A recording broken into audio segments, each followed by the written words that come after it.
제가 이걸 원래 이 사주 명리학에 대해서 강의하고 그러니까 강의라기보다는 그 효명 장명원이라는 그 할아버지님이 되게 잘하셔서 이런 쪽은 안 하는 게 낫다고 생각해서 안 하려고 했는데 또 오늘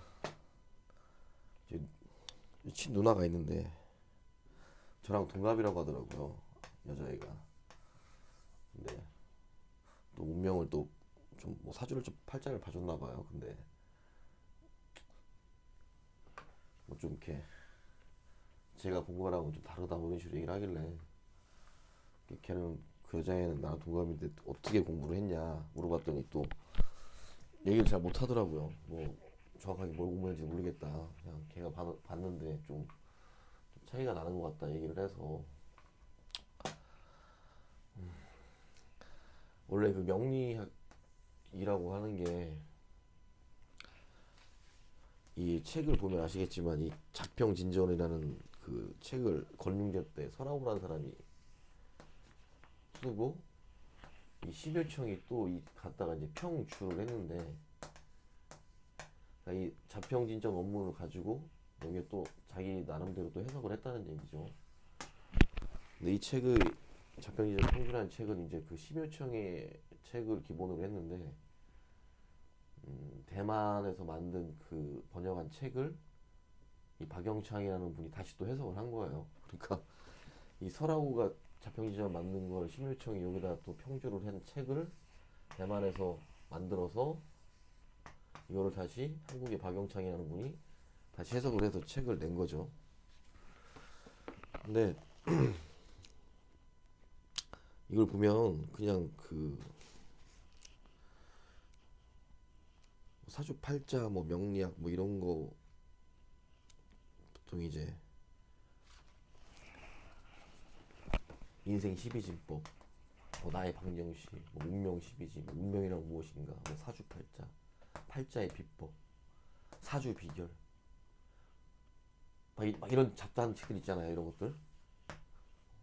이건 이제 기본 같은 건 아마 나올 거예요. 그런데 그 원리, 원리가 중요하죠.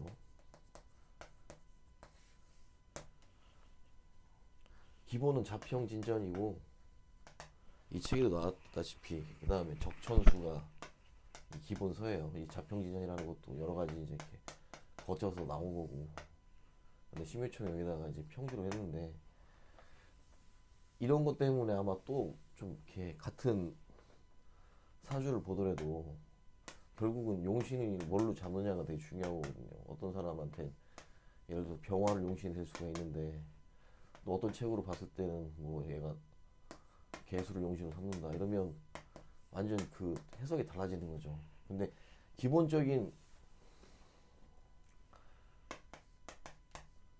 얘가 간목일 때 신금은 정관이고 이런 십신의 기본적인 건 변하지 않겠죠. 얘네들은 이건 정해져 있는 거니까. 근데 뭐 격국을 중요시 여기느냐, 그러니까 이 심유청, 이 설하우가 처음 그 원조에는 재관 인식이라고 해서, 그러니까 좋은 길은 순용하고 비겁살상이라고 해서 나쁜 거는 역용을 한다 뭐 이렇게 하는 건데, 얘는 또 여기에다가 또 나름대로 또 다른 또 자기의 그 원리를 또 가미시켜가지고 좀 책이 좀 약간 좀 복잡하긴 해요. 그래서 이분도 책을 쓰면서 그 설하고가 심유청이 그 이 책을 쓸 때 원서에 대한, 이 설하고 원문에 대한 이분이 이제 곡해한 부분이 좀 많이 있으니 좀 참조해서 봐라 이렇게 돼 있긴 한데, 그래서 찍는 거예요. 이렇게 공부를 할 때 뭔가 이렇게 기본이 딱 되는 게 있어야 되거든요. 기본. 뭐 이 책 보고 저책 보고 막 보다 보면 헷갈리니까 기본서라는 건 있어야 돼요. 기본서. 그래서 기본서는 자평진전, 뭐 징이, 징수도 있고 뭐 여러 가지 있는데 결국엔 자평진전으로 다 나온 거거든요. 그리고 적천수. 이 두 가지를 다 보면 그 처음에는 좀 이해하기가 어려울 거예요. 저도 뭐 나름대로 막 이런저런 책 보다가 30대 초반부터 다시 보니까 지금도 이제 안 보다가 보면 좀 새롭기도 하고 그래요. 그때 이해 안 갔던 부분들이 지금 다시 이해가 가고 뭐 그렇기도 하는데 그래서 그 너무 이렇게 이거를 그러니까 보러 가더라도 그 좀 잘 아시는 분한테 보고 너무 여기에 이렇게 깊게 빠지지는 말아 달라는 그 얘기를 하고 싶어서.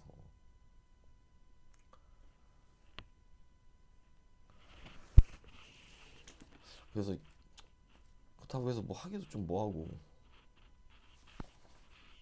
시간이 좀 이제 프로젝트가 끝나고 해서 시간도 많으니까 뭘 할까 고민을 하다가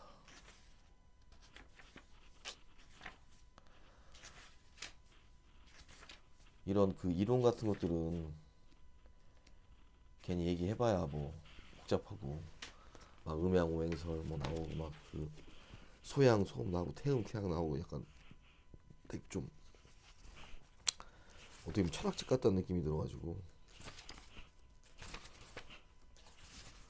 생극체와 생황사절 뭐 이런 건 굳이 알 필요 없잖아요. 그 다음에 뭐 지장간도 사실 뭐 굳이 알 필요 없고 그 다음에 뭐 사령하는 것도 뭐 며칠간 며칠간 사령한다 이런 것도 논할 거 없을 것 같고 결국 사람들이 제일 중요한 건 본인의 운명이죠. 그 생각을 해보니까 아 이게 계절별로 이거를 하는 게 좀 어떻게 했나라는 좀 생각이 들더라고요. 그러니까 예를 들어서 뭐 봄의 갑, 을 이런 식으로 그러려면 일단 간지론부터 봐야겠죠. 간지론.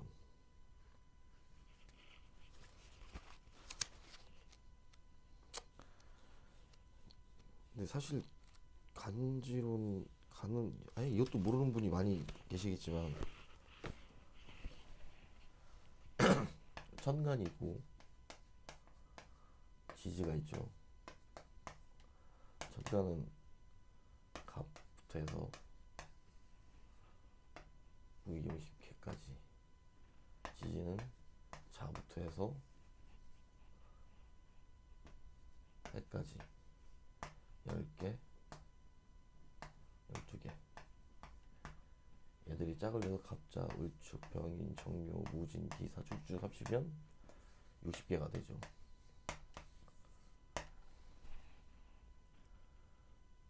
간단하게 제가 지금 기억하는 걸로만 보면 일단 갑은 곧고 굽다. 기운 자체가 직곡이라고 해서 곧지만 굽어서 이렇게 찌르는 기세죠.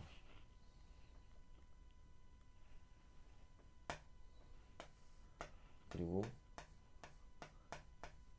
봄을 뜻하고 음양오행으로 해서는 목에 해당되고 이걸 약간 그 물삭 이런 쪽으로 본다고 해야 되나? 그러면 대림목이라고 부르죠. 대림목.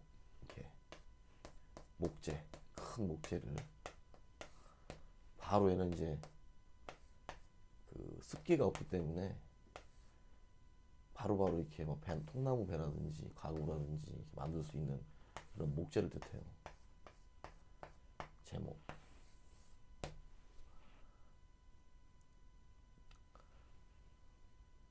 대충 뭐 이런 거고. 근데 이제 이 갑에 보통 정월을 인월이라고 그래요. 인월. 음력 1월이고 양력은 2월이죠. 2월 4일 입춘, 올해만 2월 3일이지만 이때가 이제 인월이 되는데, 자 오늘은 그러면 인월의 간목생을 해보면 내가 갑일간인데 인월에 태어났다.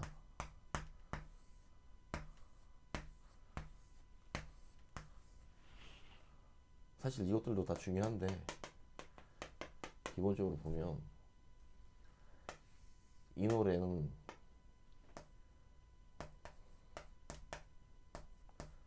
초춘이라고 해서 아직 그 차갑고 습한 기운이 남아 있어서 추운 기운이 아직 남아 있는 거죠. 2월 달에는 춥잖아요, 아직도. 그렇기 때문에 갑한테 제일 절실한 건 이 병화가 필요해요. 네. 왜냐면 일단 이 나무가 얼어 있으니까 얘를 살려주기 위해서는 일단 따뜻한 태양빛이 필요하겠죠. 그리고 조우로는 개수가 필요하다. 예를 들어 사주에 뭐 이런데 병인이 있고 뭐 개가 있다. 이런 사람들은 일단 좋은 거죠, 사주 자체가. 예. 거기에 이제 밑에 투출이 돼 있다. 이 투출이라는 용어에 대해서 헷갈릴 수 있는데 투출, 투하다, 그러니까 봉하다 이 같은 말이에요. 만날 봉, 뭐 투관하다 그런 건데 그 다음에 뿌리를 박았다 다 비슷한 말이에요. 얘가 통근하고는 좀 다른 개념인데 아예 좀 이게 얘 같은 경우는 그러니까 투출이라고 하는 것은 유에서 이 신유가 됐다 그러면 이 유금에 신금과 경금이 있는데 얘가 위로 띵 올라오니까 투출이 되는 거고, 통근이라고 하는 거는 얘가 예를 들어서 뭐 을사일이다 그러면 사에도 경금이 있거든요. 경금에 같은 기묘일이 있다 이러면 통근하면서 기운을 받는다 뭐 이런 얘기예요. 그러니까 투출은 뿌리를 박았다는 의미고 통근은 기운이 서로 좀 통한다는 얘기죠. 뭐 그렇게 생각하면 될 것 같아요. 통근과 투출, 봉하다, 만날 뭐 이런 것들이 어떻게 보면 다 비슷한 의미긴 한데 또 이게 여러 사람이 하다 보니까 이제 용어를 조금씩 다르게 써서 그런 거고. 일단 간목, 인월의 간목은 병화를 제일 중요시 여긴다. 근데 이것도 여러 가지를 봐야 돼요. 예를 들어서 여기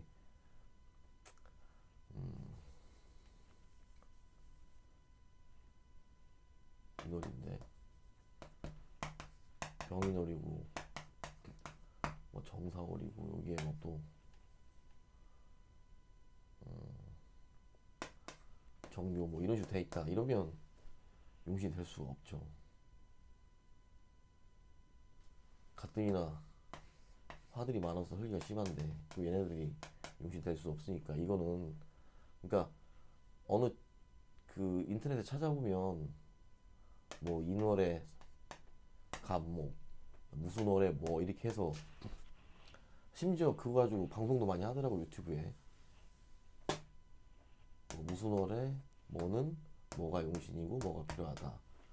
물론 일리는 있죠. 다른 걸 안 보니까. 근데 이거를 전부 믿으면 안 돼요. 왜냐면 시, 연, 월간 지금 요거만 비교를 해서 보는 거니까. 물론 일지까지도 이렇게 요즘에 많이 보더라고. 일지 이렇게 세 가지를. 물론 이게 제일 중요한 기본이긴 한데 나머지 것들도 다 같이 봐야 되거든요.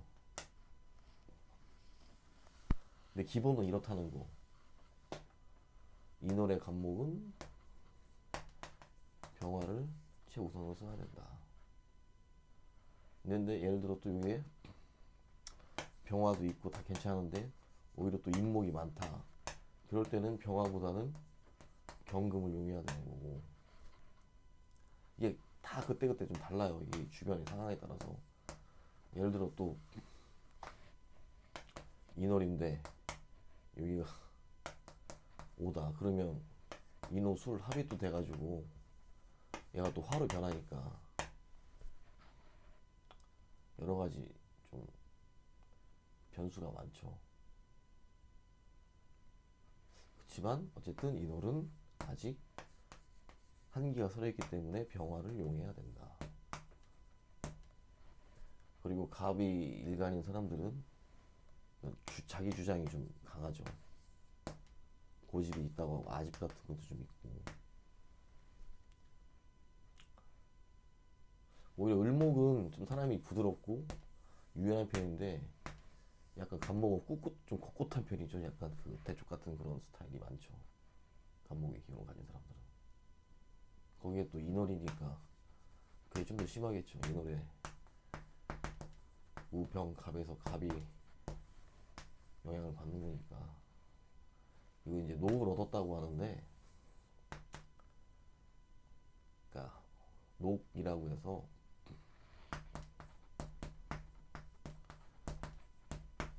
아마 이제 쉽게 하면 복이에요, 복. 왜냐면 가장 강한 원령에서 힘을 받기 때문에 이걸 건록이라고 하죠. 건록. 그 다음에 만약에 일지에서 힘을 받는다 그러면 이걸 압록이라고 하고.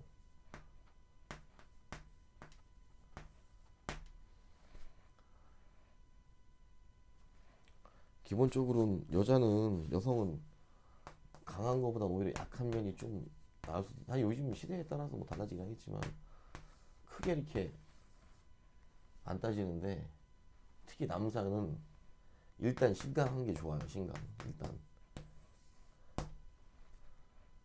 그렇다고 약하다고 해서 나쁜 건 아닌데, 그래도 남자라고 하면 일단 신강해야 재물이 내 것이 되니까. 항상 얘기했지만 간목한테 재물은 무하고 기가 있죠. 무는 편재고 기는 정제고. 그렇지만 갑하고 기는 또 청간끼리 합을 이루고.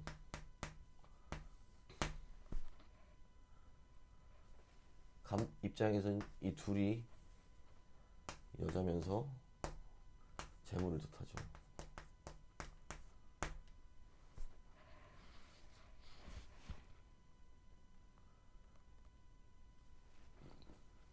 을목한테는 반대겠죠. 을목 입장에 봤을 때는 얘가 편재고 얘가 정제가 되겠죠. 어쨌든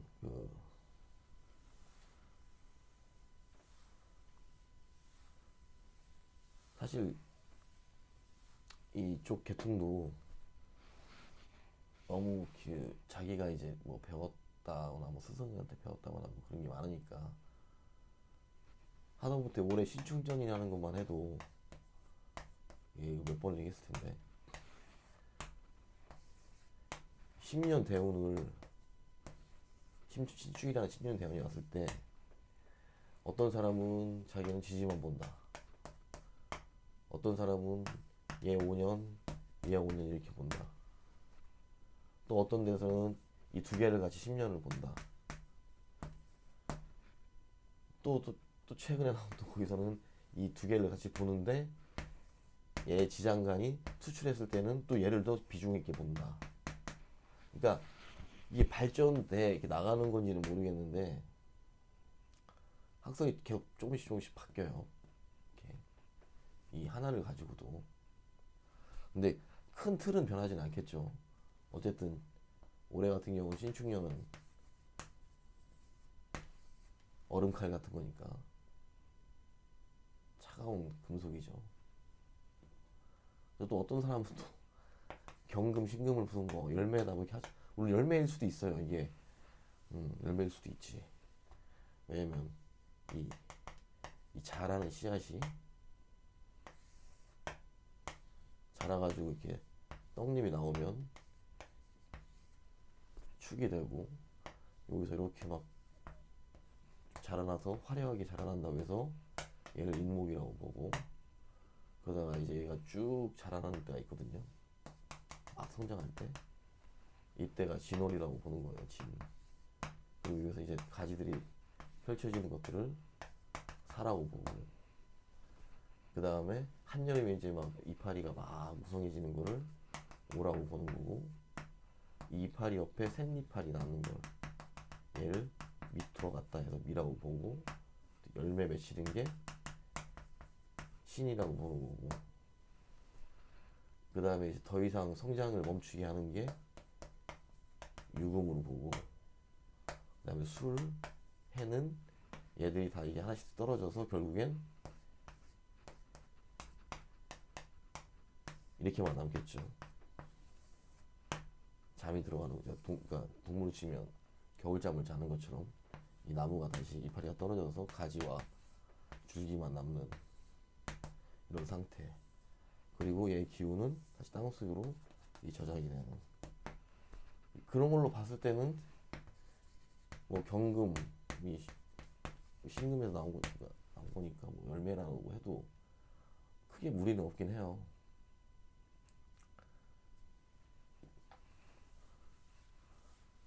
그러니까 어쨌든 그 공부를 하더라도 철학원을 가든 뭐 점수론을 가더라도 너무 믿지는 말고, 그 다음에 자기가 스스로 좀 찾아보면 얼마든지 찾아볼 수 있으니까